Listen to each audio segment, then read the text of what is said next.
I just saw this Eric Bieniemy news. It's so incredibly stupid. If he coaches the Commanders, that'd be the dumbest thing he could do.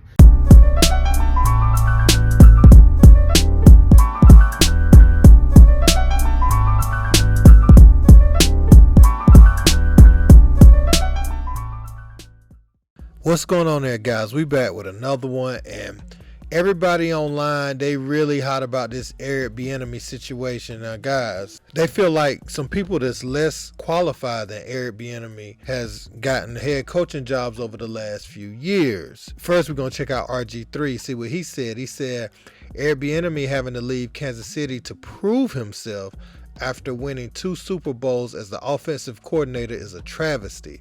A position coach who wasn't the offensive coordinator and special teams coach have been hired as head coaches in the last 5 years. How, Sway? And then he says on the positive side, getting Eric Bieniemy is a massive W for Washington. You had Louis Riddick of ESPN said, not going to waste my time trying to explain why Urban Meyer, Cliff Kingsbury, and Nathaniel Hackett receiving an opportunity to fail so spectacularly as head coaches before Eric Bieniemy has to make a lateral move to prove his competency as a coordinator is an effing embarrassment.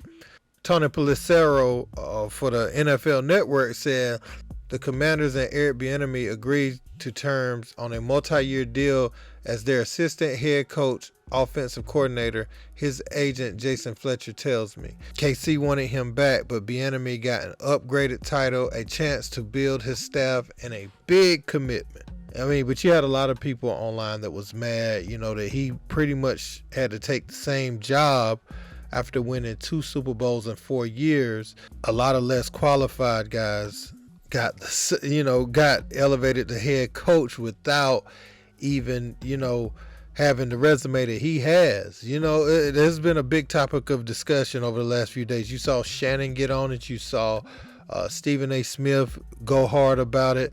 But we're going to check out what Emmanuel Acho had to say first, and I'll be back. Check it out. I just saw this Eric Bieniemy news. It's so incredibly stupid. If he coaches the Commanders, that'd be the dumbest thing he could do. Identify the problem, and then you can identify the solution.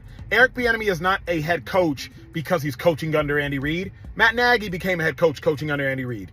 Doug Peterson became and is still a head coach coaching under Andy Reid. So Andy Reid's not the problem. If Eric Bieniemy is not a head coach because he's black, well, coaching the Commanders ain't going to take away his blackness. If Eric Bieniemy is not a head coach because something happened criminally in his past, well, coaching the Commanders ain't going to change his history. So coaching the Commanders is not going to all of a sudden prove that Eric Bieniemy is a quality and competent head coach. I don't know, maybe the Chiefs winning 2 Super Bowls in the last 4 years while he's been the offensive coordinator should prove that. If Matt Nagy can become a head coach and Doug Peterson can become a head coach while coaching offensively under Andy Reid, then Eric Bieniemy should be able to as well. Furthermore, Bieniemy, don't go to the Commanders and have to suffer because the NFL don't want you to have a head coaching job. No. Keep winning your Super Bowls under Andy Reid, and if you need to sue the NFL for collusion in years to come, then do that. But don't go suffer because they got something against you. Which brings me to the point that everyone's failing to make because, and we know it's true, we're just hesitant. And the word blame is not appropriate here. I'm not saying blame as if it was done intentionally. But when we think about what's holding Eric Bieniemy back most, it's Andy Reid. Andy Reid has cost Eric Bieniemy a head coaching job in the National Football League. We don't want to say it, but it's true. And here's the reason why. Because even though you're the head coach, you don't have to call plays. He chose to. Not all the time. Most of the time it might be Eric Bieniemy. But Andy Reid not only called some plays, he made sure we knew he called plays. Owners don't want to hire him. It's really that simple, Skip, because they keep moving the goalposts. Yeah. Hold on. Here's the offensive coordinators under Andy Reid that did not call plays, they got jobs. Matt Nagy. That's a good one. Doug Peterson. That's a better one. Brad Childress. Mm-hmm. All of them got head coaching jobs without calling plays. Eric Bieniemy under Andy Reid for damn near a decade. Well, he doesn't call plays. There are a lot of guys. Skip, Joe Judge never called a play. So, guys, you can see this has been a topic of discussion, and I think, everybody makes valid points. We all know what the elephant in the room is, and it has been for quite some time. So it hasn't changed, and I kind of agree with Emmanuel Acho's point.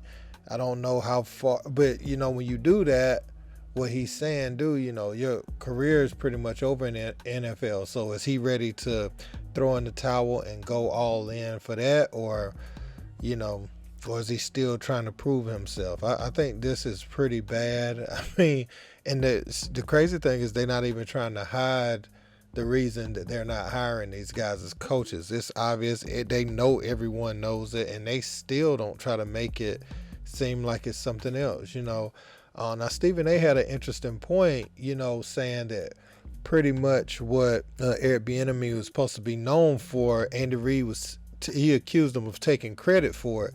Now, I've seen Andy Reid have high praise for Bieniemy in the media and stuff, and that could be interpreted a couple of ways. It could be like he's praising him, but he's also saying, like, don't give him too much credit, because I do this, this, and this, or he could genuinely be trying to help him out. But I think this is a shame, man. He has to go to Washington and prove himself, and this is what I don't like. He didn't even get the opportunity as a head coach, so this can go bad, and the wins in KC won't be the last thing remembered. You know what I'm saying? They'll try to focus more on this if the team doesn't do great. Now, what can happen is he can go there, and if Washington's offense starts clicking and looking really great, then but will it really help him though? I guess it'll help his resume, but they could continue to overlook him. He's supposed to get one of these coaching jobs. You see how fast they went and hired old boy from Indiana to come coach the Panthers, and he had a miserable season. Yeah, the NFL has to do better, man. But I think as long as people are supporting it and they not really taking a stance on this issue, that the NFL don't feel like they have to make any changes in their hiring processes. Because if you just going to be a fan, you just fake mad, and they know that. They know a lot of people are consumers, emotional consumers, but as soon as their team is back on the screen, they won't have anything to say about the topic that's in question. And so they don't feel the need to move, and I can't really blame them, because they don't think like us. They think they want people hired who feel safe or that looks like them, and that's just what that is. Not even making it about race. They've made it about race. I'm just stating the obvious, for anybody that has anything to say about that. But let me know what you think in the comments, guys. Don't forget to like, share, and subscribe. Until next time, peace.